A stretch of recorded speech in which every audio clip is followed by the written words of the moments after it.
Tudo sobre cinema você encontra aqui no Cinejornal. E como apaixonados pela sétima arte, a gente sabe que um grande filme começa sempre com uma boa ideia colocada no papel. Então hoje eu te mostro o meu papo com o cineasta Kleber Mendonça Filho sobre o roteiro de O Agente Secreto, que foi lançado como livro e é uma verdadeira preciosidade.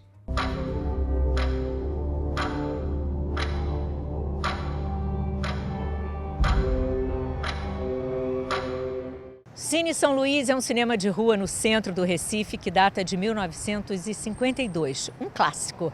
Uma sala que, com sua programação, formou gerações de espectadores. Preferido dos cinéfilos e de gente que faz cinema, como Kleber Mendonça Filho, que homenageou o espaço em filmes como Retratos Fantasmas e, no recente, O Agente Secreto. Bom, portanto, locação perfeita para conversar com Kleber, seja sobre a carreira vitoriosa do filme, seja sobre o roteiro de O Agente Secreto, que virou livro.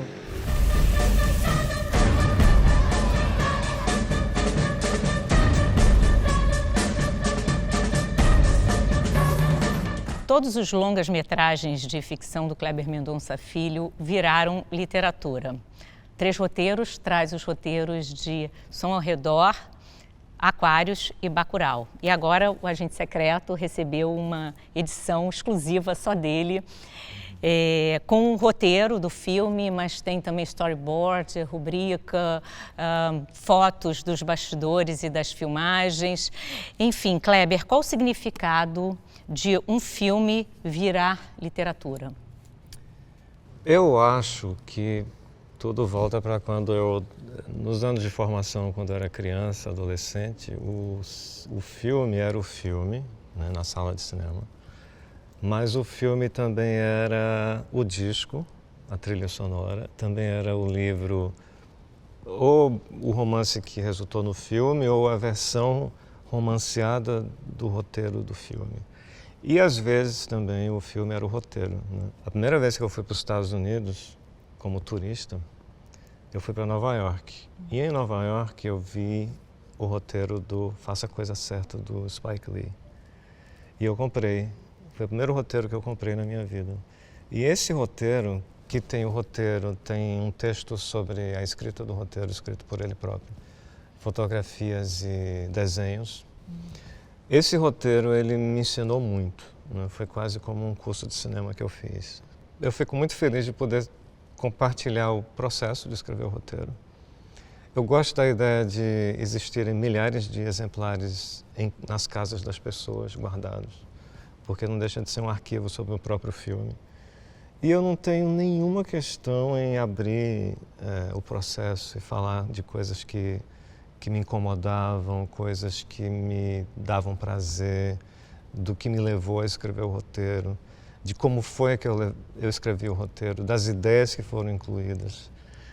E eu acho que é muito bom você poder compartilhar isso. Quando eu li aqui esse livro, eu tive uma impressão que depois foi confirmada, foi corroborada pelo pós-fácil do Wagner, que ele disse que quando recebeu o roteiro de 167 páginas, ele disse assim, naturalmente, algumas cenas vão cair. E de fato, parece que uma caiu, né? Sim. Então, e esse roteiro aqui é um roteiro final, porque normalmente os roteiros passam por vários tratamentos. Esse é o roteiro mesmo que você levou para o set e o quanto ele se transformou? Esse é o roteiro que eu abandonei, que esse é o termo correto, né? Todo filme você abandona o roteiro. Eu abandonei na primeira semana de junho, que foi a primeira semana de filmagem. Mas o que eu gosto de fazer, o que eu já tinha feito no outro livro, eu não vou mexer no roteiro para ele se igualar ao filme pronto. Então você, como leitora, você vai conseguir ver o roteiro original e o filme pronto e tentar entender onde é que as mudanças aconteceram. As mudanças podem vir dos atores. Um ator, uma atriz pode vir com uma coisa maravilhosa que não estava previsto. A montagem pode mudar coisas, né? Tem uma cena muito importante que foi filmada, que foi bem atuada por Rubens e por Wagner. A locação era espetacular, as máquinas a gráfica do jornal foi bem fotografada. A cena é excelente. E eu tive que me acostumar com a ideia de o filme pediu para ela ser cortada. Então ela está no roteiro, mas ela não está no filme, né? Pequenos detalhes como a raparigagem está no roteiro, mas não está no filme.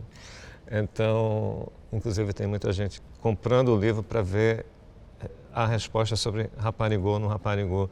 É um bando de fofoqueiro. Pô, que conversa é essa, seu Alexandre? Essa hora? Raparigou ou não raparigou? Uma outra coisa que eu senti lendo o livro é lendo o seu prefácio e o pós-fácio do Wagner. Sim. Também me confirma uma sensação que eu já tinha, que é que vocês são dois artistas muito convergentes na maneira que vocês se colocam como artistas, como cidadãos, como pessoas. Queria que você me falasse um pouco como foi escrever esse filme para o Wagner e nesse momento de vocês dois.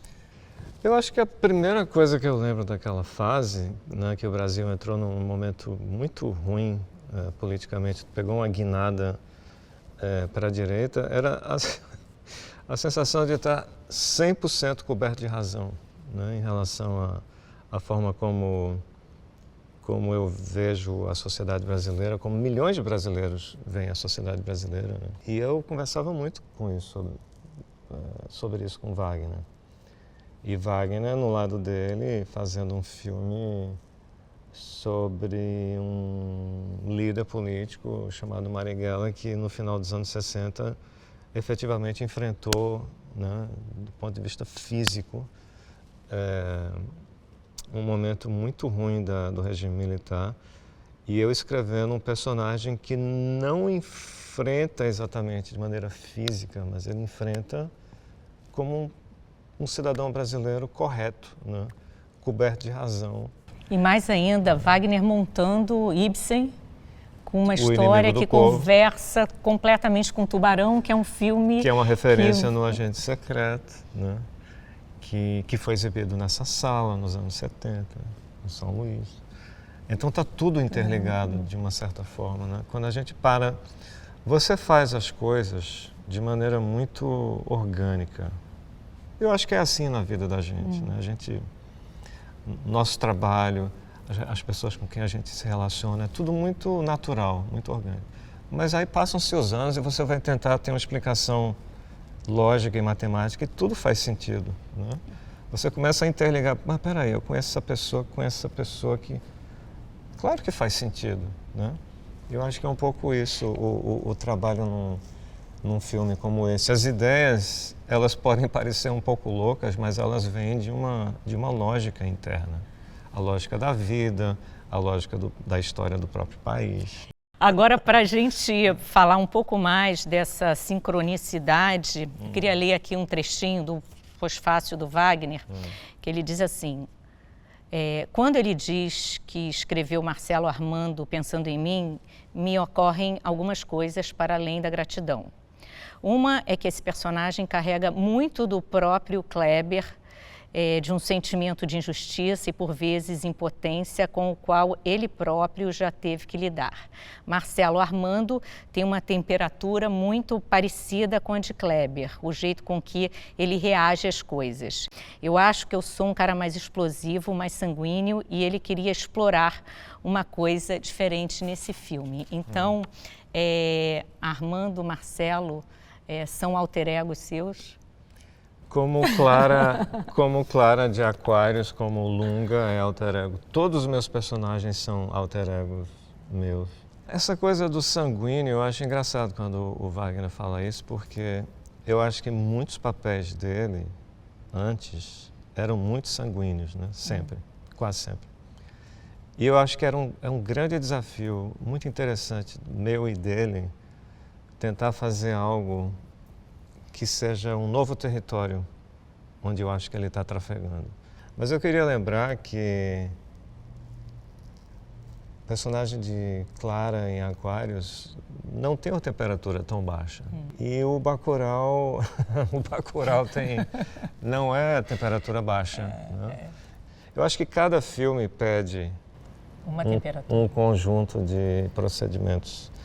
Um perfil dramático, um jeito de lidar com situações. Agora, quando discutir o personagem de Wagner com Wagner, eu pensei muito num filme do Hitchcock chamado Intriga Internacional. O Cary Grant não tem uma ideia muito clara do que está acontecendo com ele. E ainda assim ele é sempre interessante de você ver ele lidar com toda aquela maluquice que acontece ao entorno dele. Ele tem uma presença de tela, de carisma cinematográfico muito grande. Então eu acho que o Wagner, ele tem essa presença cinematográfica de carregar o filme, né? Dessa forma. E eu gosto da ideia que também acontece com o personagem do Hitchcock. Ele não anda armado, né? Ele não tem uma arma. Mas ele é considerado ainda mais perigoso do que talvez alguém que anda armado, né? Pelas forças de poder. Tá policial? Eu não, sou policial. Ó, pinta de policial, cara. Não sou policial.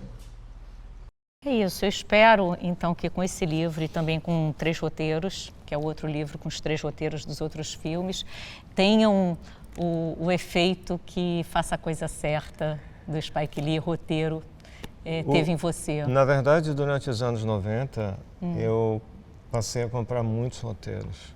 E eu acho que eles de fato resultaram quase como se fosse um curso de cinema. Eu espero que alguém muito jovem leia o roteiro e talvez tenha o desejo de escrever uma história, né? A partir da ideia de um roteiro, no formato de um roteiro. Né? Bom, obrigada. Muito bom conversar com você, Obrigado. Especialmente aqui nessa sala. Prazer. Prazer. Obrigada. Obrigado também. Aqui a gente faz mambembe, jeitinho brasileiro. E pra te proteger do Brasil. Oi, eu sou Bárbara Paz e vou dizer o filme que marcou minha vida. Sinto a coragem, o ímpeto de ir ao mundo, de carregar a dor da terra e o prazer da terra. De lutar contra tempestades e de enfrentar a ira do trovão. De enfrentar a ira do trovão, nuvens se ajuntam sobre mim. É muito difícil a gente escolher um único filme brasileiro, mas tem filmes que tocam o seu coração, a sua alma. Terra Estrangeira foi um filme que mexeu demais comigo. E quando eu revejo ele, eu sempre descubro algo novo. Que é você? Desculpa entrar assim. Olha, não tem nada a ver com isso, não. Juro, não fiz nada, não tenho nada. Não chega perto de mim. Calma. Fica aí, não. Calma. Parou. Calma. Para. Não atira. Fica aí. O Terra Estrangeira, ele me toca profundamente porque a era Collor, para a maioria da população brasileira de classe média baixa, foi um corte brutal na vida de cada um, inclusive na minha. O funcionário público que participar de atos lesivos ao fisco será demitido e será preso. O anonimato da riqueza escusa, conseguida com sonegação. A direção de Walter e Daniela Thomas, né? A direção a 2, você vê que tem um olhar feminino ali também muito próximo. E essa costura fina, esse lugar, o tempo, né? O tempo da vida, né? As respirações. Não fala nada, vai, aperta essa barriga com força, aperta a barriga com força. Paco! Paco, não dorme, Paco! Paco, não dorme! Uma das cenas que ficou marcado para mim foi quando a personagem da Laura Cardoso assiste na televisão o congelamento, né? O que você não pode mais retirar do banco, que os dinheiros estão bloqueados. E aquela cena ficou muito marcada para mim por motivos pessoais e fortes na minha vida. Então, essa é uma das cenas marcantes.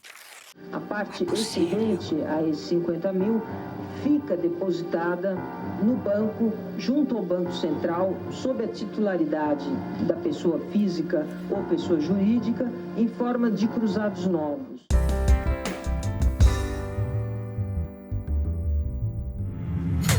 Bom, o programa de hoje chegou ao fim, mas segundas e quartas, você sabe, eu tô sempre aqui e você continua também acompanhando o Cinejornal nas redes do Canal Brasil. Super beijo para você e até a próxima.